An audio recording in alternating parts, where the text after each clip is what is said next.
This is Agriculture Today, and I'm Shelby Varner with the K-State Radio Network. Kicking off the show is K-State Extension beef veterinarian A.J. Tarpoff as he provides his top calving preparation reminders for cattle producers. Part of the Kansas Farm Management Association's podcast with Chelsea Plummer and Senior Public Affairs Specialist with the Social Security Administration, David Seymour, continues today's show as they cover common Social Security questions. K-State Research and Extension Horticulture Agent for Riley County, Gregg Eyestone, offers some pointers to get ready for the upcoming gardening season to end today's show. That and more is coming up ahead on Agriculture Today.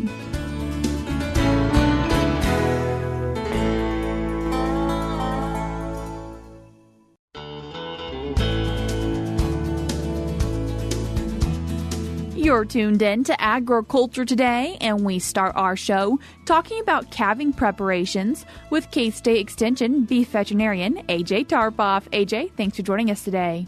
Always great to be on.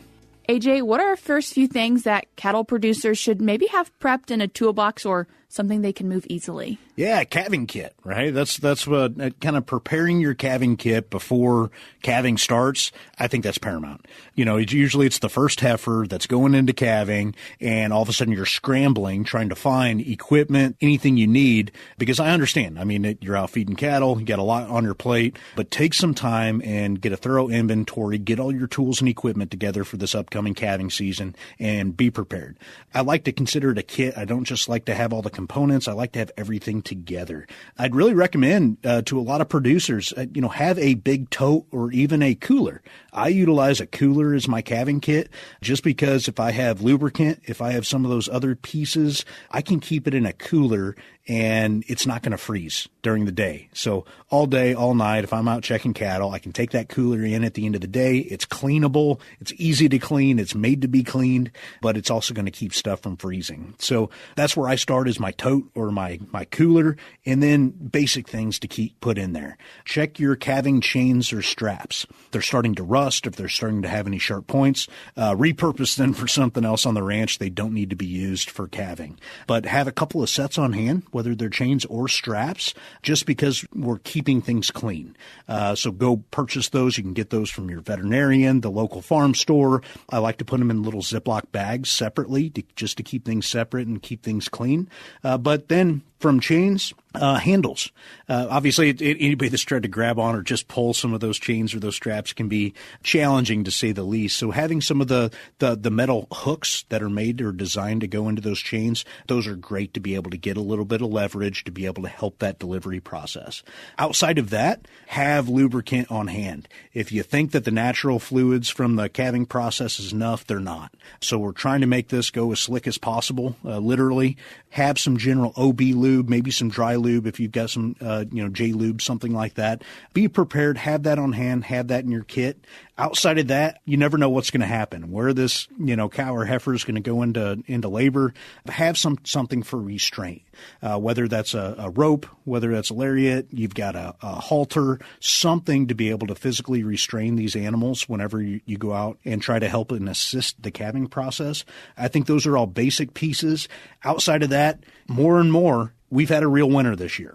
And I do suggest for producers, yes, you can have cleaning equipment and everything else in there, but one thing I want you to remember is put a thermometer into that calving kit, because as you're out checking for calving, if we have a cold day and we get a hypothermic or a low body temperature calf, the best way to assess that animal is to be able to get a rectal temperature, and having that little digital thermometer left over from COVID days, I think will go a long way to be able to get a good assessment on that calf. Have it in your calving kit and you can put it to work. What about some facility preparations? Some producers have a calving facility or a calving barn or some type of catch facility to be able to do it. If you utilize one of those, not everybody does, and that's okay. Rope can be used just as effectively. But if you do have a calving barn, go in and check everything. Check the head catch, check the latches, because again, you've got time is of the essence. You're trying to help a cow or a heifer calve, and if the facility doesn't work, that's a stressful scenario. Try to be proactive to reduce the amount of stress on our ranchers as much as possible. So check all those facilities. Make sure that we have everything up to spec. If you need to do any fixes or repairs, it's better to do those now rather than in the heat of the moment when you end up taking out the Sawzall and cutting apart your facility last minute. But also the environment. So be prepared for if we have a weather change and you're in the heat of calving season, searching out or trying to find bedding or a windbreak, something along those lines, can be challenging at times. So kind of pre-planning, having those materials staged. So if you do need to bed cattle down, if you do need to be able to, move them into a different location to get out of the wind, you have that planned, you have the, supplies and the equipment available, and you can go from there. Another important thing to do in preparation for calving season, having that conversation with your vet. I think the preemptive communication with your local veterinarian is very important.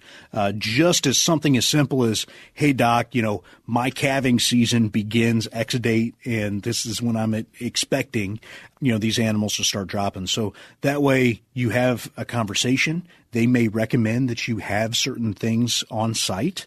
They may recommend something as simple as colostrum, making sure that you have some of the colostrum replacer products available. And you can also have the conversation, hey, doc, what about this tool or this tool? You can have the communication. They're well aware that, what you're going to be dealing with.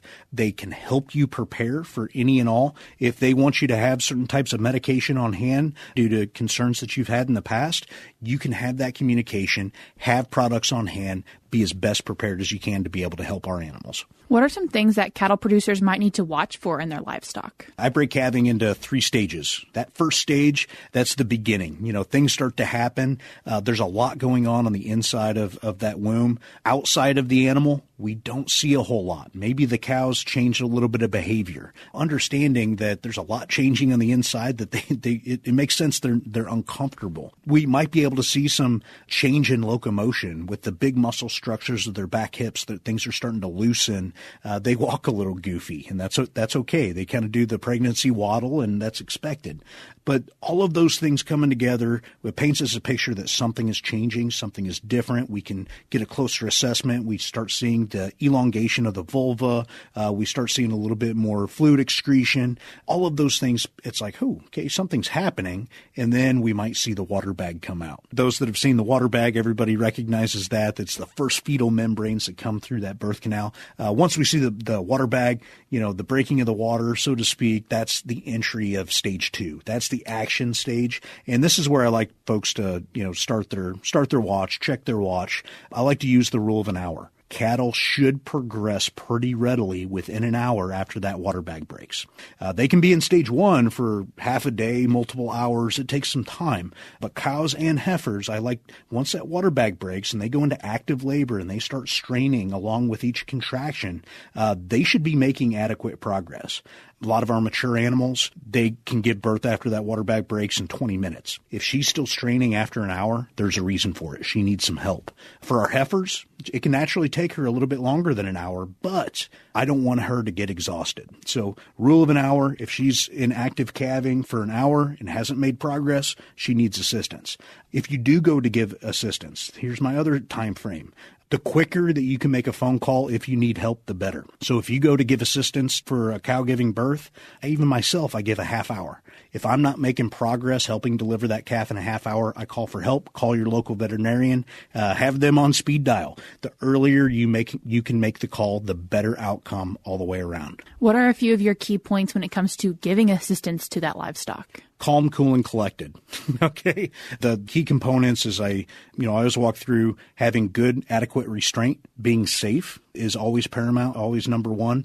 Number 2, use plenty of lube. Use lubricant. And then it's a very methodical going through the steps on looking at anatomy. Usually we want 2 front feet and the nose coming into the birth canal. I think that's an important thing. We can paint the picture with our fingers. People get frustrated and can't quite figure out what they're grabbing or what they're feeling, helping deliver that birth. Don't be afraid to take a breath and look at the cow right in front of you. You got a perfect example of bovine anatomy right in front of you. So don't fret. I still do that myself. But calm, cool, and collected. Be methodical, but also be prepared to call for help. And just a quick reminder, a little after calving, really important for the calf, though, colostrum and making sure that mom has milk.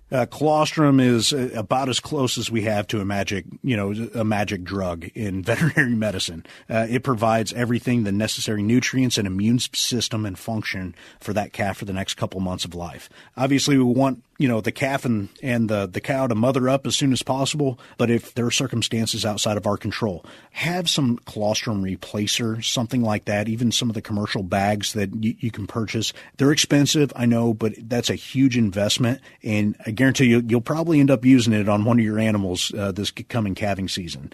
Have bottles and calf tubes, esophageal tubes ready to go.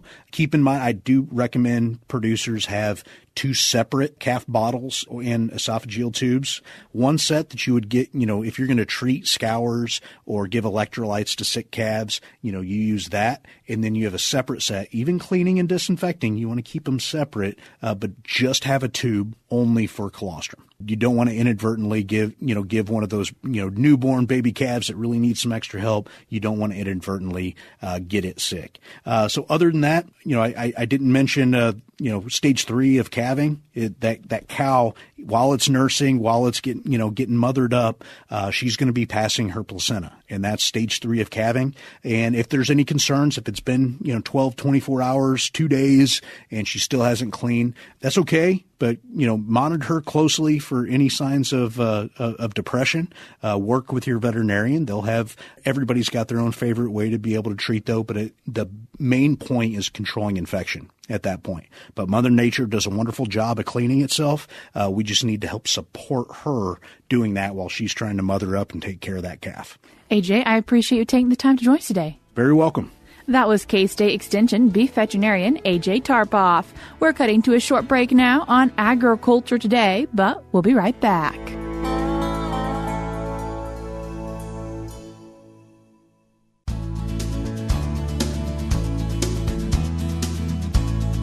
You're tuned in to Agriculture Today, and we continue our Thursday show with part of the Kansas Farm Management Association's podcast. Today's episode is hosted by Chelsea Plummer as she interviews Senior Public Affairs Specialist with the Social Security Administration, David Seymour, on Social Security basics. When can an individual start drawing Social Security? And I know that's not just a super straightforward one-answer question, so I'll let you kind of talk about some of the ins and outs of when someone can start drawing Social Security.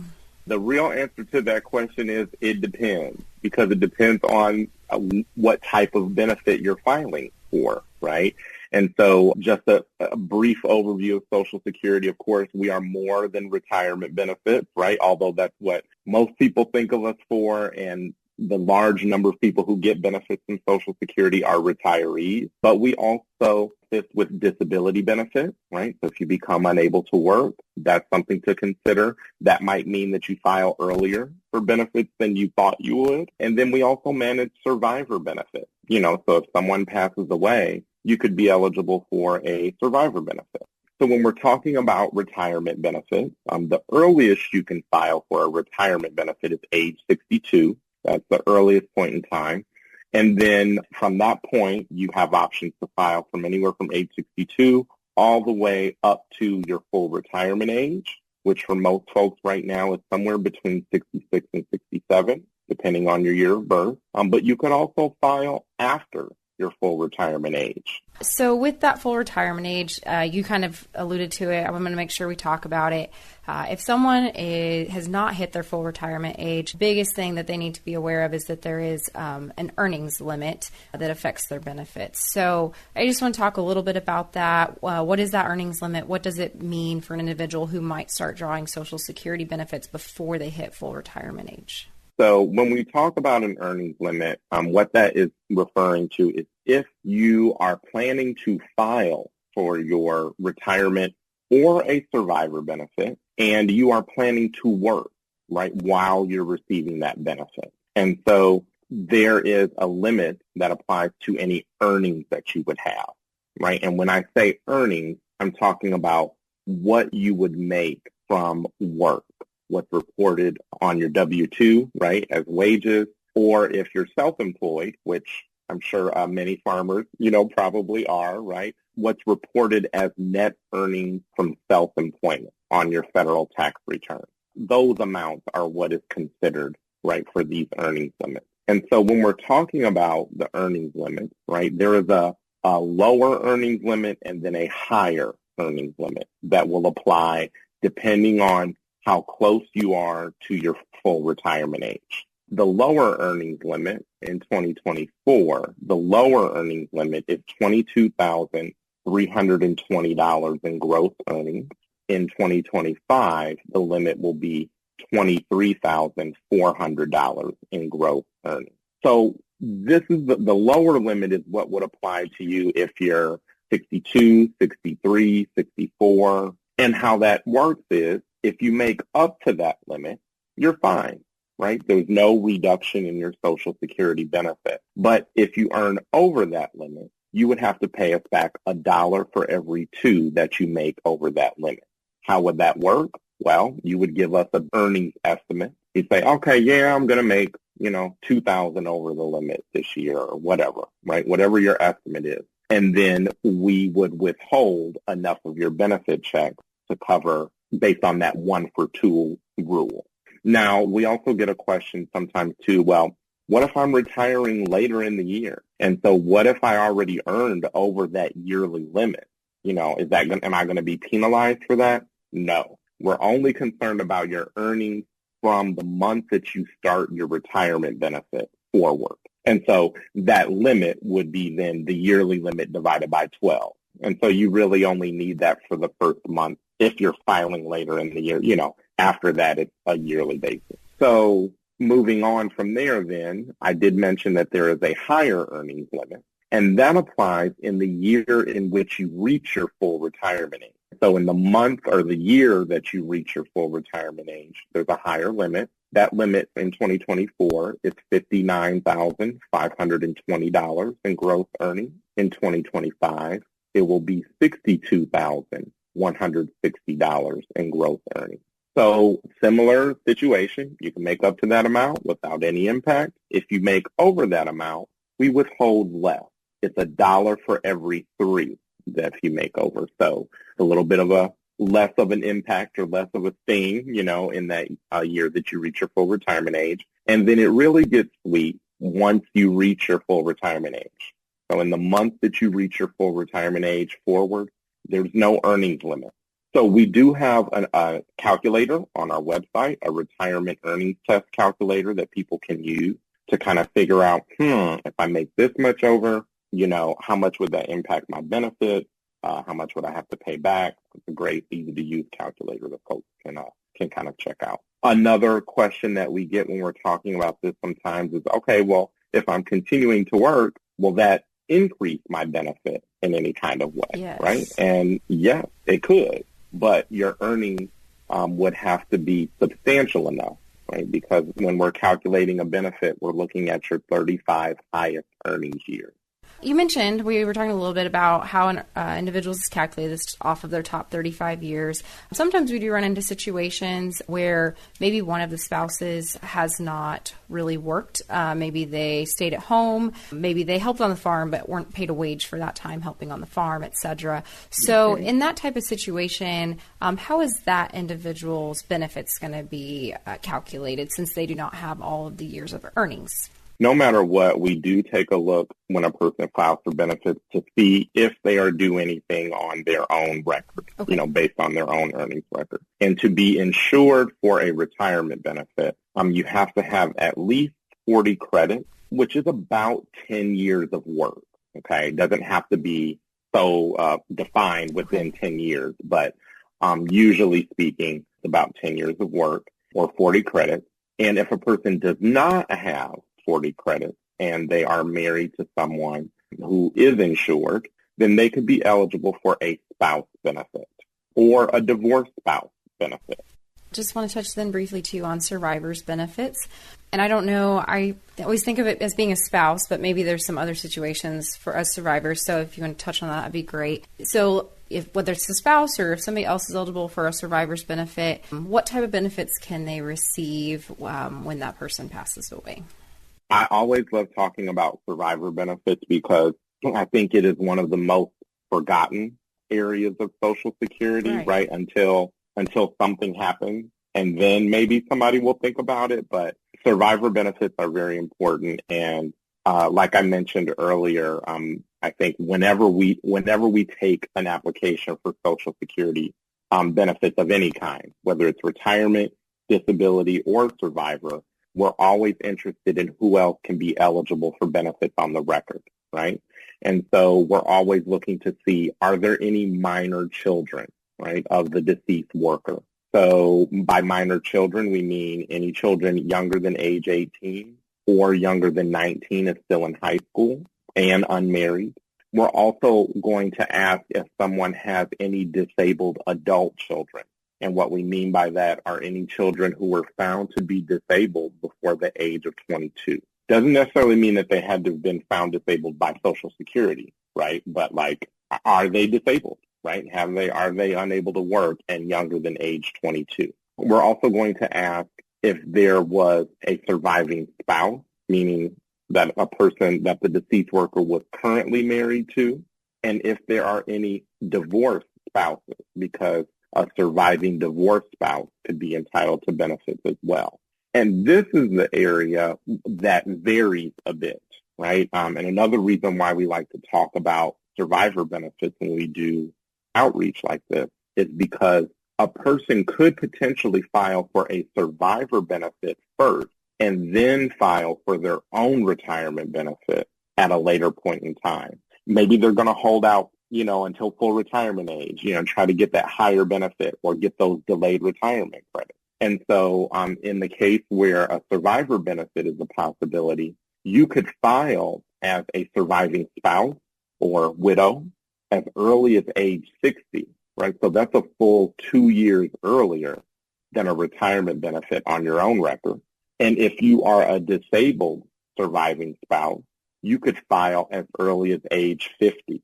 Right, so that could really be a game changer, in a situation, right? Especially if, haven't reached 62 yet, this could be a potential benefit option. And so those are the things that we like to make sure people know about, just those bare minimum of, okay, look, this is what survivor benefits look like. And, the reality is when someone passes away, that's a loss of income, no matter what in the household, right? And we don't want anybody hurting, so to say, any more than what they will be, because of the law. So that's kind of what we're looking at when it comes to survivor benefits. Once again, that was Social Security Administration's David Seymour and KFMA's Chelsea Plummer. You can listen to this full podcast episode on AgManager.info/KFMA. We're cutting to a short break now on Agriculture Today, but we'll be right back.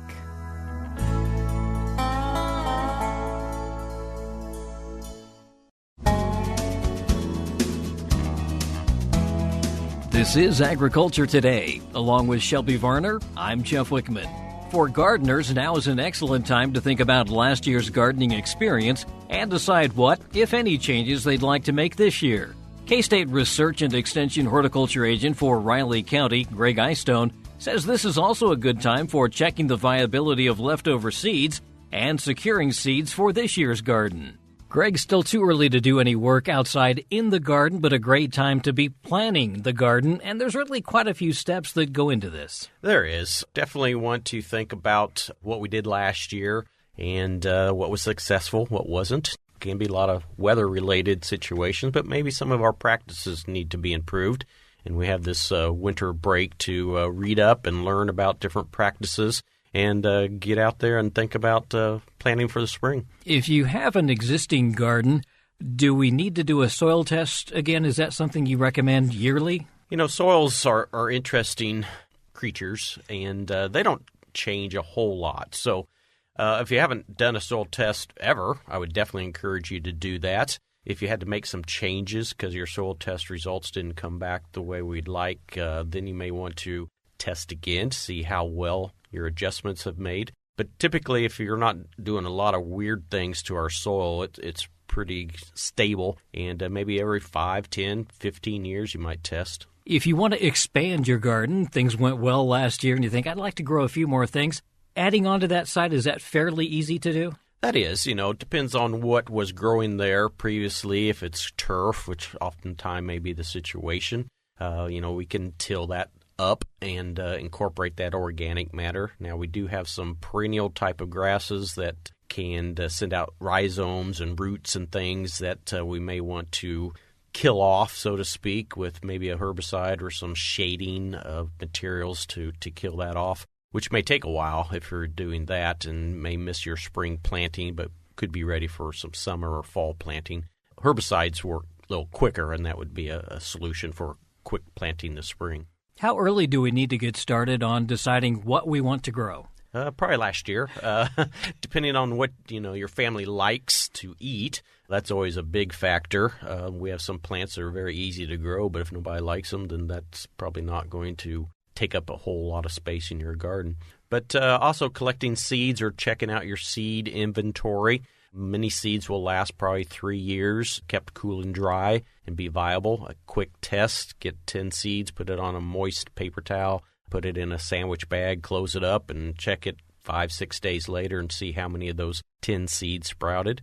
If you got 80% germination, that's pretty good. Go ahead and use that. If you got 50%, just plant your seeds a little thicker and assume that most of them will fit the schedule of coming up. You're kind of hitting on the fact that we also need to know when things need to be planted, so maybe consulting the Kansas Garden Guide might be a good start? That's definitely the go-to publication in Kansas. Now, it's going to be on averages, and the weather conditions will have a factor on that. But typically mid-April is our last frost date, and our soils are warming up, so you can kind of use that as a guide. We do have the weather stations across Kansas that you can check out. The Mesonet, you can take your soil probe, put it out there, your thermometer, and test the soil, because that's going to determine when our seeds will start to germinate and when we should be planting. Usually about 2 inches is a good reference point. Obviously, it's going to be warmer on top, so if you're planting lettuce, which needs a very shallow planting, it's going to warm up quicker, and you could plant those maybe a little quicker than your soil